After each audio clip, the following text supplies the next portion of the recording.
aynan mana shu video uchun shunaqa katta dacha olib yana biz yig'ildik. Va endi bo'lmasam, dachani ichiga kirib, mana shu hamma ishni boshlaymiz. Ketdik. Do'stlar, biz yana mana shu Darkin saytiga kirib, mana shunaqa bir qotil bir klounlarni chaqiramiz. To'g'risi do'stlar, ko'rib turganingizdek, har doim ham bu videoni olish menga kayf bermaydi. Ya'ni hozir o'zim realan qo'rqaman va realan cho'chonman. Chunki har safar borgansa qo'rqinchli kloun kelyapti va bu safar qanaqadir kloun keladimi yoki yana o'zimiz kirib hozir zakaz qilamizmi bilmayman. Lekin nima bo'lsa ham sizlar videoni oxirigacha ko'rsanglar, nimalar bo'layotganini tushunib olasizlar. Va albatta men 100% bilaman, mana shu videoni kommentiga ham sizlar, bu videoni keyingi qismi, ya'ni Darknet 5-qism chiqsin deb to'xtamasdan yozasizlar. Даже Instagram, Telegram ham, xullas hamma yoqda sizlar shu gapni yozdinglar. Ya'ni Darknet 4-qism haqida. Ya'ni 5-qismni ham so'raysizlar. To'g'risini aytsam do'stlar, biz mana shu tipa YouTube serialimizni 20 ga yaqin seriyasi bo'lishi mumkin. Faqatgina sizlar har bitta videoda aytilgan shartni bajarsanglar. Masalan, bu videoda men sizlarga 101 mingta like so'rayman. Va sizlar like juda ham tez yig'ib, omoniki video qanday tez so'ramasligingiz uchun obuna ham bo'linglar. Ya'ni 20 mingta yangi prям obunachilar. Biz tezroq 3 million bo'lib va 5 millionga qarab ketishimiz kerak. Shuning uchun hozirroq obuna bo'ling va like bosing. Boya o'tganimdek 101 ming like va 20 ming obunachi Darknetda 5-qism chiqadi. Agarda bu qismda tirik qolsak.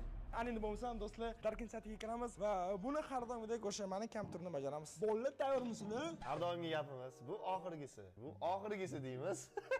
Menyuyimizga kir. Nimalar bor, ko'raylik. To'g'risini aytsam do'stlar, biz o'sha bo'lgan voqealarni Gambitaga ketdik, ya'ni ko'zlar oqarib qolgani va yana boshqa narsalarni. Lekin Gambitaga hech bo'lib bo'lmadi do'stlar. Tan olmayaptilar nima bo'layotganini. Va endi bo'lmasam do'stlar, biz yana mana shu Darknet saytiga kirib oldik va tayyormisizlar? Duxib olmay, sal gapiringlar. Men chota qo'rqyapman, chunki o'tgan safargi voqealardan keyin Gambit aka bunaqa hammamizni qo'rqitib qo'ygandan keyin. Ya, Gambit aka mana shu prosta hazillashdi va bizni mana shu o'lim daftari yordamida bu jonini yo'q qildik. Mana o'zi qanaqa his qilyapsiz? Zo'r, cho'tki, ideal. Hozir yana qarindosh urug'larimizni chaqiramiz va shou bo'ladi.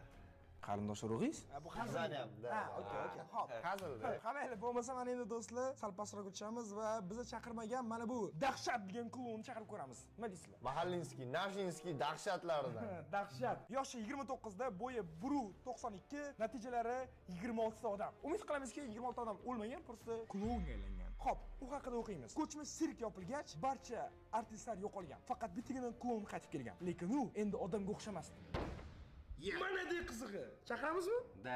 Voy. Pichib. Tamam, bosaman. Shuncha kirmayapti.